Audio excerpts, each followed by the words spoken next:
کیا سوچ پیدا ہو گئی ہے، یہ کہتے ہیں میلاد شرک ہو۔ بھئی میلاد ہی توحید پرستی ہے، اور بھئی میلاد منا کے ہم بتا رہے ہیں مصطفیٰ خدا نہیں ہے، اور ولادت اس کی ہوتی ہے، پیدائش اس کی ہوتی ہے، میلاد اس کا ہوتا ہے جو خدا نہ ہو۔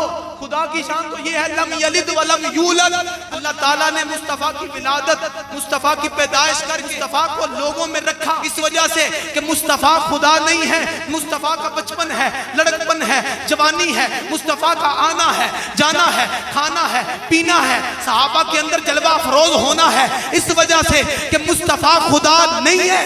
مصطفیٰ کا ہجرت کرنا ہے، مصطفیٰ کا بدر و احد خندق و خیبر میں جانا ہے، مصطفیٰ کا دان مبارک کا شہید ہونا ہے، مصطفیٰ کا زخمی ہونا ہے، اس وجہ سے کہ مصطفیٰ خدا نہیں ہے۔ اور وہ خدا کا رتبہ ہے کہ اللہ مکان سے کیا ہے؟ پاک ہے۔ یہ مقام مصطفیٰ کو رکھا اس وجہ سے کہ مصطفیٰ خدا نہیں ہے، لیکن معراج کی رات اسی مکان والے نبی کو لا مقام میں بلا کے اعلان کر دیا کہ سن لو مصطفیٰ خدا سے جدا بھی نہیں ہے۔